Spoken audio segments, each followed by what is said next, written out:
Welcome to the show, everybody. It's a little bit different today. I'm in Washington, D.C. instead of New York because I am filling in for Sagar on Breaking Points all week. So I'll be doing that show Monday, Tuesday, and Thursday. And I'll be doing my show, Secular Talk, on Monday and Wednesday. So a little bit different setup, a little bit different studio, but still the same material as always. And I'm pretty excited to jump into it. So we just learned that there's a student loan pause until January 31st, 2022. Basically, that means that Biden extended the student loan debt pause, so people don't have to pay until January 31st, 2022. So just to give everybody a little bit of backstory on this, the CARES Act is what initially froze student loans, and that is one of the few good things in the CARES Act, if you ask me. Then Donald Trump and Betsy DeVos, his education secretary, extended that pause on student loan debt payment. Then Biden came in and extended it again under the guise of, hey, COVID's still happening, so we have to do it.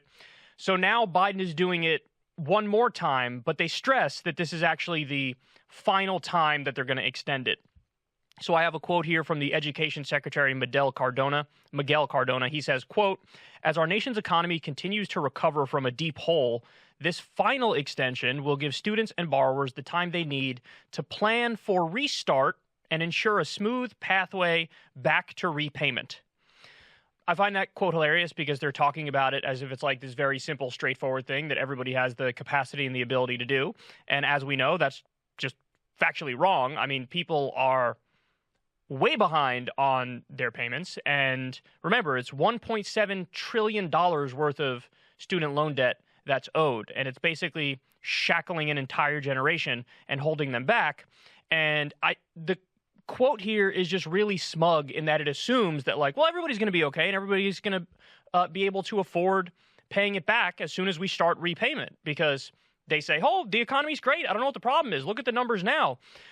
So here's a fact that they didn't touch on at all in the announcement, which is that a new Pew survey found 2/3, so about 66% of respondents said they'd have a tough time affording payments once the freeze was lifted. 66%. So in other words, they're going to say, all right, you guys got to start paying again. And a lot of people are going to be like, I don't have the ability to pay it. So I don't know what you want me to do here, but I'm all out of options. So I want to show you guys, just to put this into context and perspective, here's what Joe Biden said on the campaign trail about what he planned to do on student loan debt. Take a look. You get all these degrees, you end up with all this debt, and you're in a position where you can't get a job because no one's hiring, or if they're hiring at very low wages. And so what we have to do is we have to make sure that you get the opportunity. That's why I'm going to eliminate a lot of your student debt if you, in fact, if you come from a family less than 125 grand and you went to a public university. I'm going to make sure that everybody in this generation gets $10,000 knocked off of their student debt as we try to get out of this god-awful. So look at that. His old position was wipe the slate clean, eliminate student debt for families that make under $125,000 a year, which, by the way, is the overwhelming majority of families, and for people who go to public university. And then he says everybody is going to get $10,000 worth of student loan debt wiped off their slate, everybody who has it. So that's a huge change. He went from, if your family makes under $125,000, we're going to wipe the slate clean if you went to public university, and everybody gets $10K eliminated. Now they're doing a temporary pause, and then when that pause is done, you got to go back to paying the whole thing. And there's been a lot of debate happening about this behind the scenes, where even other corporate Democrats like Chuck Schumer, even he's out there saying, you got to forgive like at least $50,000 per person. You got Chuck Schumer saying that. He's one of the most corporate of the corporate Democrats. And Biden's position now is, actually, I can't do any of it. My hands are tied. I can't do any of it. When we know, as a matter of fact, that's not true. The 1965 Higher Education Act gives Joe Biden the authority and the ability to eliminate all student loan debt if he wants to. It was a law that Lyndon B. Johnson signed, and it's super explicit and clear that if he wants to, he can get rid of it. which means he just doesn't want to do it. So that is incredibly disturbing, incredibly disappointing. Now we're not talking about eliminating it. Now we're not talking about getting rid of $50K per person. Now we're not talking about getting rid of $10,000 per person. It's the temporary pause because of COVID, and then when it's time to repay, you better pony up and pay all of it. So this is, one of the worst parts of Biden's legacy. You can't campaign on one thing and then get in office and do nothing on that front. And he dodges, too, by saying, my hands are tied. I don't have the legal authority. Let me throw it back to Congress. He says that knowing that it'll get through Congress but die in the Senate. So he knows it's not going to go anywhere. But that's what he says. That's what he calls for.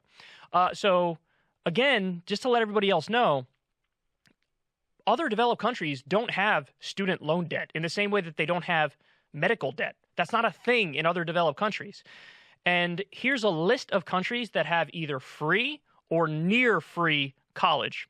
Brazil, Germany, Finland, France, Norway, Slovenia, and Sweden. So you're telling me we can't catch up to Slovenia? I mean, it's a joke. And what I would say to House progressives, this is probably the most important point, and I would say this to Bernie Sanders as well. You are well within your rights to say to Joe Biden, if you don't break out that executive order pen and at least eliminate 50,000 per person, then we're going to block everything that comes up. We're going to block everything in the Senate. We're going to block everything in the House, and you're not going to get a single piece of legislation through. But you will get legislation through if you break out that executive order pen and do something on student loan debt. But as of right now, it looks like he's not going to. I mean, he was caught in a brazen lie. The lie was, here's my plan, 125,000 of public universities eliminated, 10K elimination for everybody, caught in a lie. Now he's not doing any of it.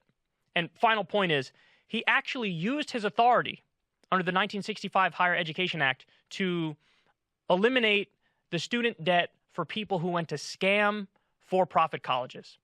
He eliminated the debt for people who went to those colleges. So he actually knows he has the ability to do it. Again, he just doesn't want to do it. So he's dodging. Hey y'all, do me a favor and like and subscribe. It helps out big time in the algorithm. Click the bell as well for notifications when videos drop, and watch that video on screen right now. You know you want to.